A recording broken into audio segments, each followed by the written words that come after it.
Matteus 28 vers 16 tot 20 is die eerste teksgedeelte.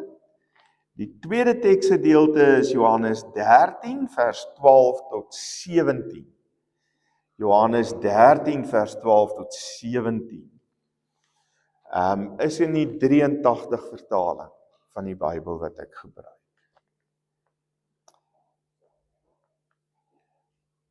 Kom ons lees dan saam vanaf vers 16, Matteus 28. Die 11 disippels het na Galilea toe gegaan, na die berg waarheen Jesus hulle beveel het om te gaan. Toe hulle hom sien, het hulle hom aanbid, hoewel party getwyfel het. Jesus kom toe nader en sê vir hulle, aan my is alle mag gegee in die hemel en op die aarde. Gaan dan na al die nasies toe en maak die mense my disippels. Doop hulle in die naam van die Vader, die Seun en die Heilige Gees en leer hulle om alles te onderhou wat ek julle beveel het. En onthou, ek is by julle al die dae tot die volëinding van die wêreld. Dan Johannes 13 vers 12 tot 17. Nou die gedeelte wat vooraf gaan is natuurlik Jesus wat die nagmaal ingestel het en hulle het saam die nagmaal gebruik en toe het Jesus opgestaan en die volgende gebeurtenis het gebeur.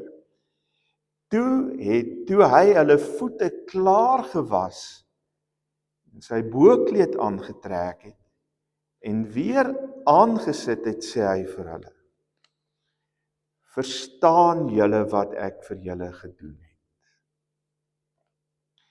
Julle noem my, julle leermeester en Here, en julle is reg. As ek wat julle Here en leermeester is, dan julle voete gewas het, behoort julle ook mekaar se voete te was. Ek het vir julle 'n voorbeeld gestel. En soos ek vir julle gedoen het, moet julle ook doen. Dit verseker ek julle. 'n Slaaf is nie belangriker as sy eienaar nie. En 'n gesant ook nie belangriker as die een wat hom gestuur het. Julle weet dit nou. Gelukkig is julle as julle dit ook doen. Dit dan die gedeelte vir vanoggend. Ek onthou julle 'n paar jaar terug was daar, dis ook al 'n hele klompie jare terug, was daar 'n skrywer in Amerika met die naam van Stephen Covey, Yes, ek dink almal het sy boeke verslind, 7 Habits of Most Effective People, as ek dit reg kan onthou. Ek het iewers nog sy boek op die rak.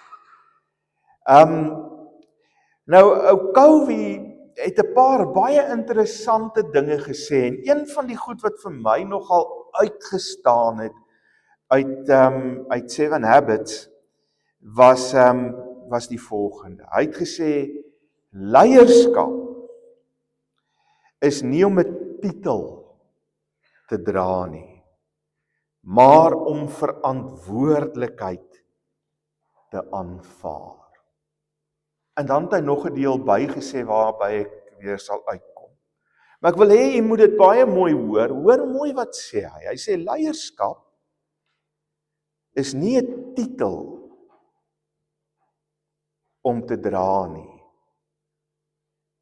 Dit is om verantwoordelikheid te aanvaar. Gesag in die moderne wêreld en konteks, vriende, het regtig totaal en al ontspoor, dink ek. Want in die wêreld waarin ons leef word gesag of autoriteit of wat ook al jy dit wil noem, gedefinieer deur mag hoeveel mag ek het, en hoe bang mense uiteindelik vir my is vir die mag wat ek het. Dit gaan oor die beheer wat ek oor ander mense kan uitoefen. As ek my vingers klap, dan moet hulle net so hoog spring, en almal moet in lyn val met wat ek gesê het. Klink amper soos die weermag, vir die wat die weermag geken het, nê. Dit gaan oor bevele. Ek het vir jou 'n bevel gegee, ek het vir jou 'n tydlyn gegee, ek het vir jou gesê wanneer dit afgehandel en hoe dit moet wees, en jy het dit nie gedoen nie, en daarom is daar konsekwensies. Gaan oor opdragte. Opdragte wat jy nie maar eenvoudig net kan maak asof dit nie bestaan nie en nie gedoen kan word. In die ou model van kerkraad wees en kerk wees, het ons ook iets hiervan gehad. Die dominee was alles. As hy gepraat het almal gespring baie keer, veral die ou dominees, nê. Jong, hulle kon met vuur preek. Ek onthou die ou storie, nou vertel ek sommer 'n ou grappie, van die ou wat 'n dominee se preek langs die pad opgetel het, miskien het ek hom al vertel. En hy sien hier langs die kant staan daar 'n paar woorde geskryf vir die preek. Yell like hell, argument weak. So hy moes hard skree, sodat die mense moet glo wat hy sê. Die dominee se woord was in 'n sekere sin wet gewees. Die kerkraad het mag gehad. Hulle was in beheer van alles gewees. En die lidmate moes maar in 'n sekere sin bloot eenvoudig inval by wat 'n kerkraad gedoen het, besluit het en hoe hulle opgetree het. En daarin het die dominee 'n verskriklike groot en belangrike rol gespeel. Hy's aangespreek as dominee en sy vrou is aangespreek as mevrou dominee. Ek het selfs gehoor dat 'n dominee een keer uit 'n doktersgraad gehad, aangespreek is as dominee dokter en sy vrou as dominee dokter mevrou. Vreeslik, né? Daai ding van COVID is nie oor titels nie, maar verantwoordelikheid. Maar ons het die bal misgeslaan, totaal en al misgeslaan, vriende. Die Bybelse model van geestelike leierskap lyk heeltemal anders. En dit maak nie saak of jy dit uit die Ou Testament gaan soek en of jy dit in die Nuwe Testament gaan soek nie, dit lyk anders. Lyk anders as hierdie ding van 'n korporatiewe model waar jy 'n CEO het en 'n raad van direkteure. Dis heeltemal anders as wat ons gedink het. Die heel eerste ding wat die Bybel vir ons leer is dat die gesag van 'n kerkraad nie gesetel is in die kerkraad self nie. Dat die gesag wat 'n ring het, of 'n synode of 'n algemene synode het, nie gesetel sit in wie hulle is nie, as 'n organisasie nie, as 'n liggaam nie. Dit gaan nie oor die voorsitter wat voorsit en eintlik die vergadering in sy of haar rigting stuur, wat hulle graag die uitkomste wil hê nie. Dit gaan nie oor 'n posisie wat jy het, 'n leier, ouderling, of voorsitter nie, of dominee nie. In Matteus 28, vers 16 tot 20, word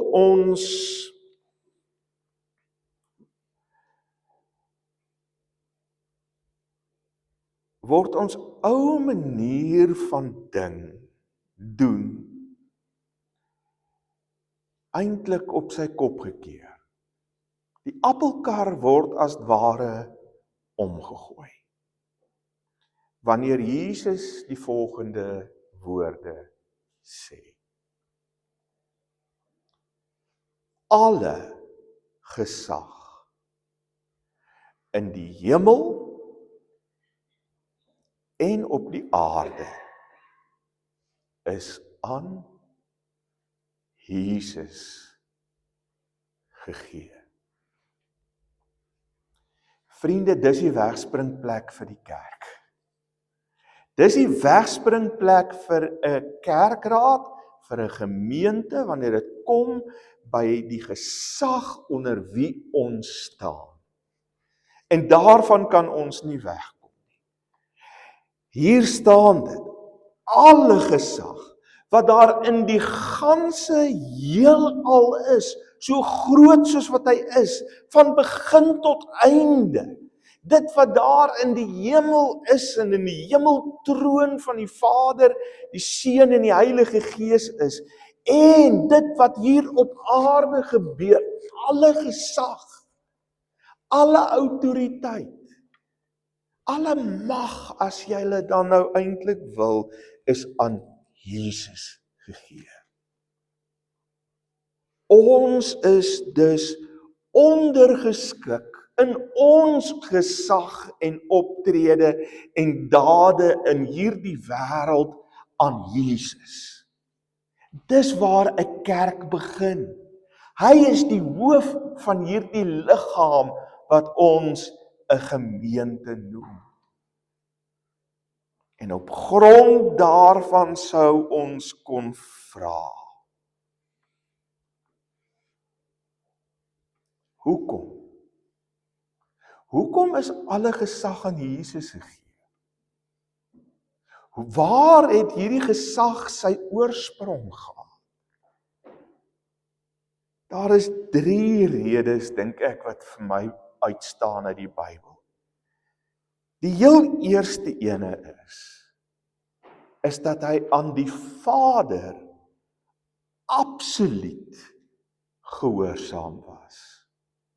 In die Johannes Evangelie word daar vir ons gesê, in Jesus se eie woorde, dat hy niks gedoen het wat hy nie gesien het die Vader self doen nie. Hoor mooi, niks gedoen wat hy nie gesien het die Vader self doen nie. Tweedens sê hy later, ek het ook niks gesê wat ek nie gehoor het die Vader vir my sê om te sê. So hy was absoluut gehoorsaam. Alles wat hy gedoen het, elke tree wat hy geneem het, elke mens met wie hy in kontak gekom het, elke woord wat hy gespreek het, het uit die Vader se hart gevloei deur Jesus se mond.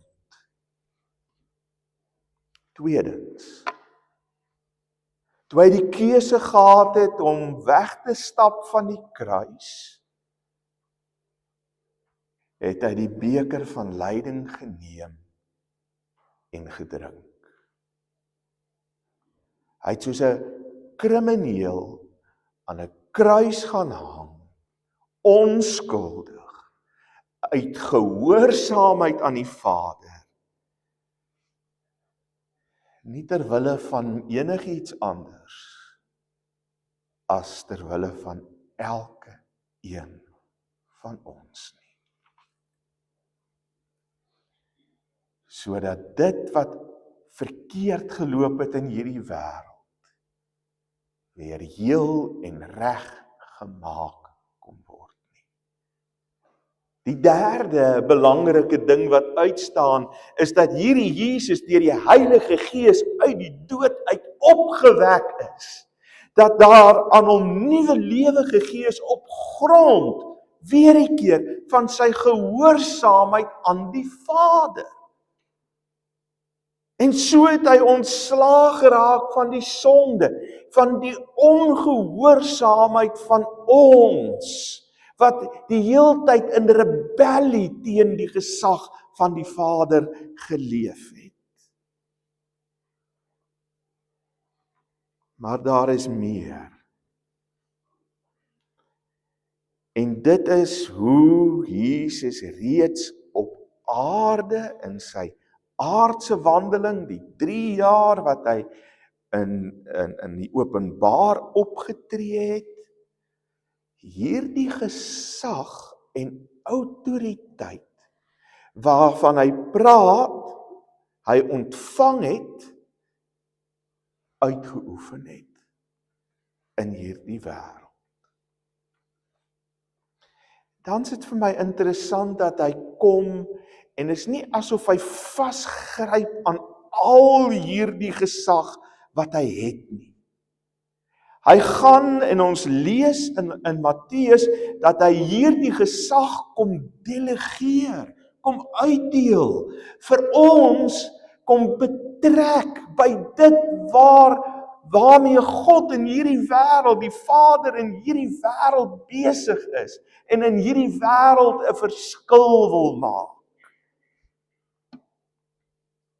En wat doen hy? Die heel eerste ding wat hy sê, hoe ons hierdie gesag wat aan ons gedelegeer word gaan uitoefen, is dat ons moet gaan maak. Wat moet ons maak? Disippels. Mense, Jesus mense soos ek hulle noem, wat in die voetspore van Jesus volg, wat soos Jesus gehoorsaam is aan die Vader, soos Jesus bereid is om hulle kruis op te neem, en soos Jesus bereid is om te sterf vir dit waarin hulle glo. En hy sê, as jy hulle disippels gemaak het, hoe maak jy van hulle disippels? Jy leer hulle dit wat ek julle geleer het. Niets anders nie, nie julle eie ding nie. Gaan leer hulle dit wat ek julle geleer het. En natuurlik doop hulle in die naam van die Vader, die Seun en die Heilige Gees. Daar is egter nog soveel meer hieraan. Ons moet maak deur te leer en te doop, maar hierdie maak disippels het 'n sekere styl waarin ons dit doen. En weet jy vriende, hierdie styl is die deurslaggewende. Sonder hierdie styl gaan die kerk ten gronde gaan. As die kerk gaan bly vasgryp aan mag en gesag en om aan ander mense te wil voorskryf wat hulle moet glo en hoe hulle moet glo en hoe hulle moet optree en al die dinge wat daarmee saamgaan, gaan die kerk doodloop. Ek dink is al klaar die rede hoekom die kerk doodloop, as julle my vra. Maar die styl wat van die kerk gevra word, vind ons op verskeie plekke in die Bybel. Maar die een wat die heel duidelikste is in Johannes 13. Jesus doen iets wat so lynreg inloop teen die styl waarin die wêreld, ook die wêreld van sy eie tyd dinge gedoen het. 'n wêreld waarin dog eats dog, waar mag en beheer en manipulasie en afpersing en die absolute beheer oor mense se denke en optrede die voorrang geniet het. Maar Jesus stel daarin geensins belang nie. Wat doen hy? Heer en leermeester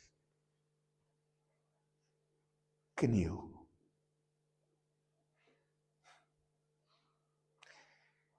Heer en leermeester, koning van die heelal, haal die kroon van sy kop af en sit dit neer. En hy neem 'n handdoek. En daar waar hy kniel, was hy die voete van sy disippels. En vriende, voete was seker een van die mees degraderende take wat enige Jood ooit kon doen. Dit was gewoonlik oorgelaat aan slawe om te doen. Dit was gewoonlik oorgelaat aan slawe wat nie Jode was nie, om te doen. Dit was die vuilste werk waaraan jy kan dink om te doen. En die koning van die heelal, die een aan wie alle mag in die hemel en op aarde gegee is, doen wat? Hy kniel sy kroon af. Hy vat 'n handdoek en hy was voete. So leer ons wat ware, opregte gesag is. Wat ware autoriteit is. Wat dit beteken om uiteindelik in Jesus se voetspore te loop en in Jesus op Jesus se manier in hierdie wêreld disippels te maak en 'n disipel te wees. Nie met mag nie. Nie met manipulasie nie. Maar met diensbaarheid. Dan vanuit sy diensbaarheid het hy die gesag om die opdrag dan wat later volg in die teksgedeelte ook uiteindelik te kan gee. Hy het mos nou al die gesag in die hemel en op die aarde en vanuit daardie gesag en die voorbeeld wat hy leef, kom hy en sê hy vir elke een wat daar is, gaan maak julle ook so.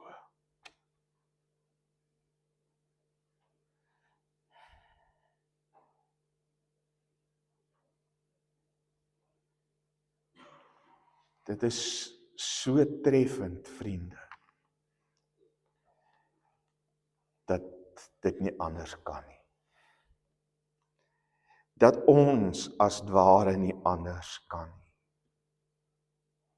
Hierdie voorbeeld is nie 'n bevel nie, is nie om beheer te neem oor ons nie. Ten diepste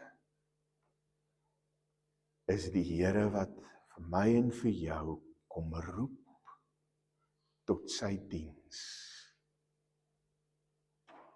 Dis Jesus wat sê, ek het vir julle as disippels iets om te doen. En die iets wat jy moet gaan doen is nie om te heers nie, dis nie om mag uit te oefen nie, dis om te dien. Jou roeping is om te dien. Jou roeping is om voete te was.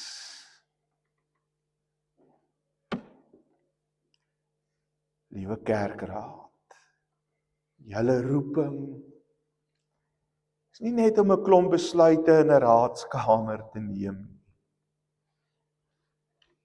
Julle roeping as 'n kerkraad, ons roeping as 'n kerkraad begin om te dien. Om elke lidmaat wat hier so saam met ons sit, te dien. Hulle vooruit te gaan as voorbeeld van diensbaarheid. En ons doen dit nie uit ons eie nie. Maar ons doen dit met die belofte wat Christus vir ons gegee het. Ons doen dit nie op 'n asof ons niks en niemand het wat ons help en ons ondersteun nie. Want in Matteus kom Jesus en hy sê, ek sal by julle wees tot die volëinding van die tyd. Terwyl jy aan die voete van ander kniel, sal ek by jou wees. Stephen Covey het, ek dink dit baie mooi verstaan, vriende, toe hy gesê het, ware autoriteit word gegee nie deur 'n posisie nie, maar word verdien deur nederige diensbaarheid. Dis presies Jesus wat Jesus gedoen het. Ek gaan nou 2 persone vorentoe roep en bevestig as kerkraadslede, maar vriende, kan ek ook vir julle sê, wanneer ek hulle vorentoe roep, behoort julle almal eintlik op te staan en vorentoe te kom. Maar julle hoef daarom dit nie te doen nie. Ek vra dat Rensha Vermaak en Bradley McGregor hier voor hierdie was kom staan asseblief.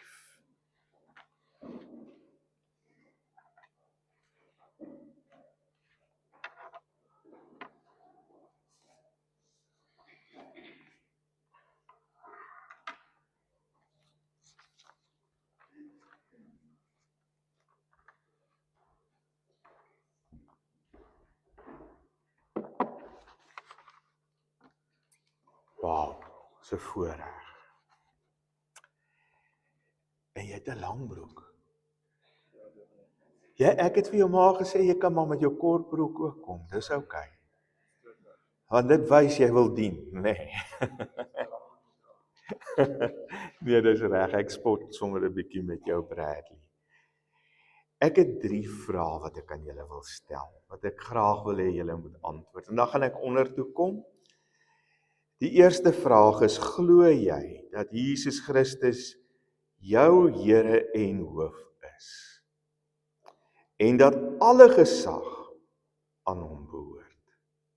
Tweedens, is jy bereid om die gemeente te dien in nederigheid en saam met hulle as gemeente disippels van Christus te maak? Derdens, sal jy jou roeping uitleef, nie as 'n kroon van status nie, maar as 'n handdoek van diensbaarheid? Hoe antwoord julle hardop? Ek gaan vra dat hulle 2 se paas na vore kom asseblief.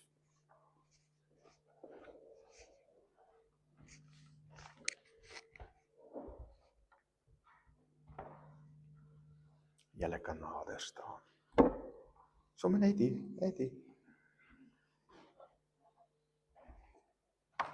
Dali. Daar sy. Ek wil vir julle vra, in navolging van Jesus Christus, mag ek jou hande was asseblief? Kom ek was jou hande.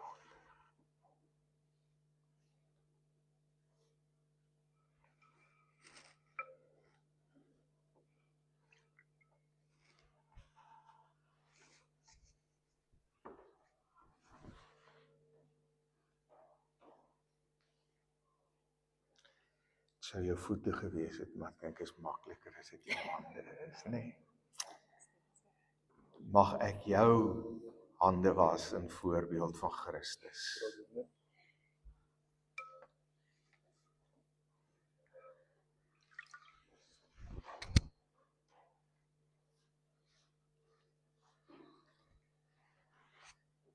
Sy baie dankie. Dan kan julle paas julle vir julle elkeen julle handdoekie gee as 'n simbool om te gaan dien. En ek vra dat die res van die kerkraad ook na vore sal kom en sal aansluit by hulle terwyl ons dan ook vir hulle 'n lied gaan sing. Maar kom maar vorentoe so lank die kerkraad.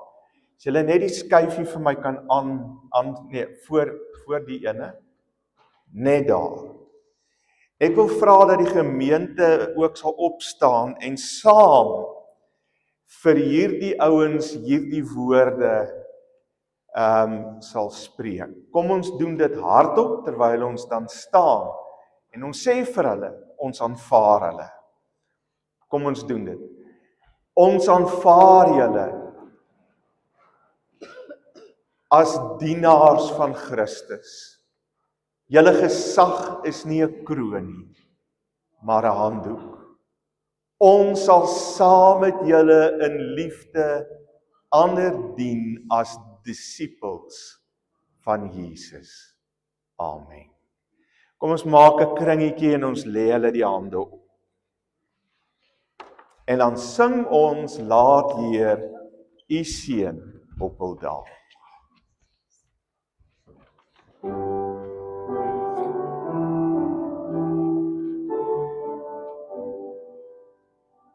Laat Heer U seën op hul dae.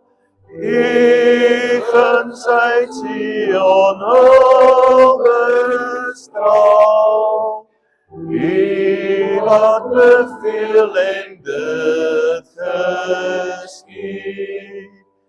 Wil Heer U seën oor al gebied. Baie geluk julle en seën. Hoor, julle kan maar weer gaan sit.